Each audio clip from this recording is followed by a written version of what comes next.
जय नारायण बच्चों, I hope you all are doing good. I hope you are following SMS rule. S means what? S means soap. You have to wash your hands with soap for 30 seconds. And M for mask. You have to wear your mask whenever you go outside. And S for social distancing. You have to maintain social distance of 6 feet or 2 meters. Today we will start our new chapter, that is A Tarot's Reward. Chapter 3, Tarot's Reward. We will see the introduction part. Tarot's Reward is a popular fairy tale in Japan. It involves the story of a son, Taro, who wanted to fulfill the wishes of his father. So there was a poor boy whose name was Taro, and it is a Japanese fairy tale. This poor guy, who was very fond of his parents, who wanted to fulfill the wishes of his father. He earned money by chopping woods from the jungle, but that money which he used to earn by chopping woods in the jungle was not enough for him and his parents. Then after that, what did he do? We will see in this story. A young woodcutter named Taro lived with his mother and father on a lonely hillside. So there was a poor boy who used to live with his parents on a lonely hilly area.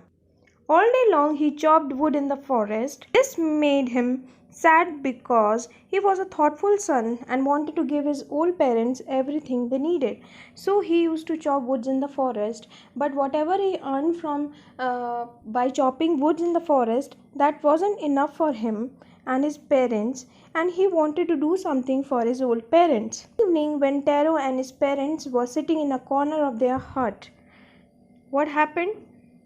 One day evening, when they were sitting together, a strong wind began to blow and everyone felt very cold.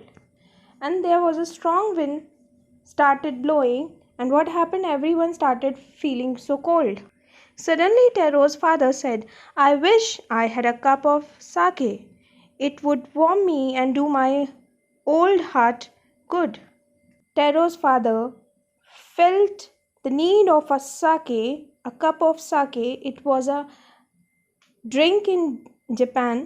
After listening this, Taro got upset. Why? Because he couldn't afford that sake, that drink, because it was so expensive. How do I get little sake for my poor old father? He decided to work harder than before.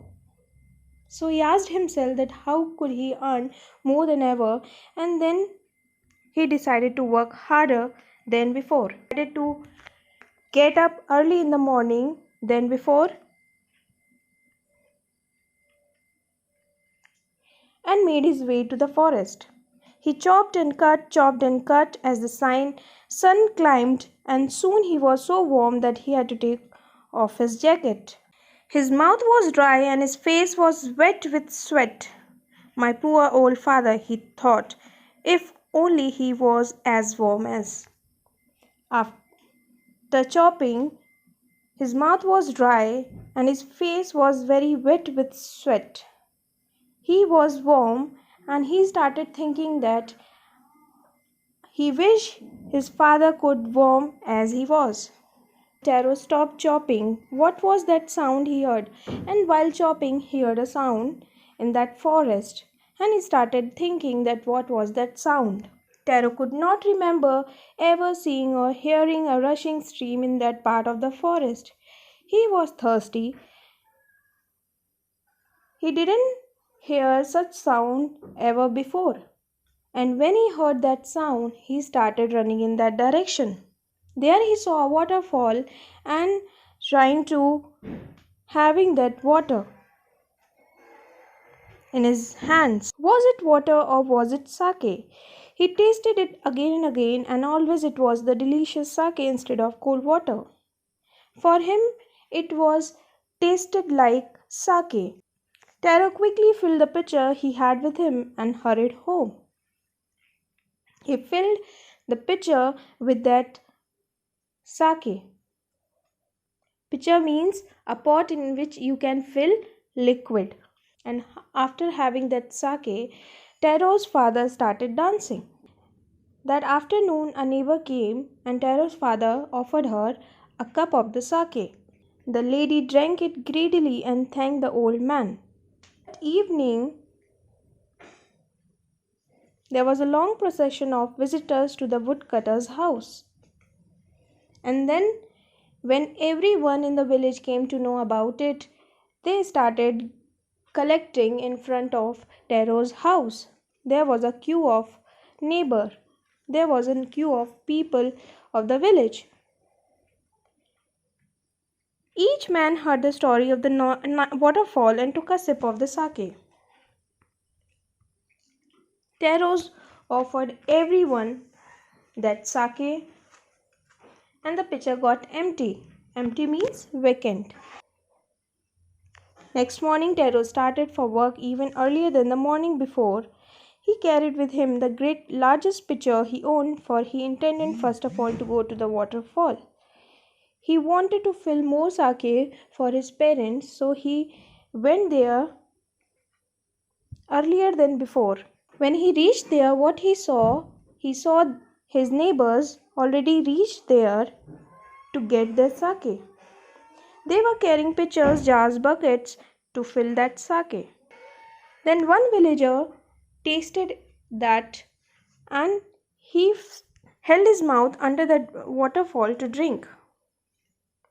He drank again and again and then shouted angrily, "Water, nothing but water." When the neighbor tasted it, he found that it was water, nothing else. Started yelling and shouting that they had been cheated. They had been cheated by Taro. Taro was very intelligent. He hid himself behind a rock. Everyone started searching for Taro. When he saw how things were going, he was nowhere to be found. Muttering their anger and disappointment, the villagers left the place one by one. And the villagers got disappointed, and in their anger, they started muttering. Taro came out from his hiding place. Was it true? He wondered. Was the sake a dream? He started thinking in himself. Then again, he caught a little liquid in his hand and put it to his lips. For him, it was the same fine sake. To the thoughtful son, the magic waterfall gave the delicious sake. To everyone else, it gave only cold water.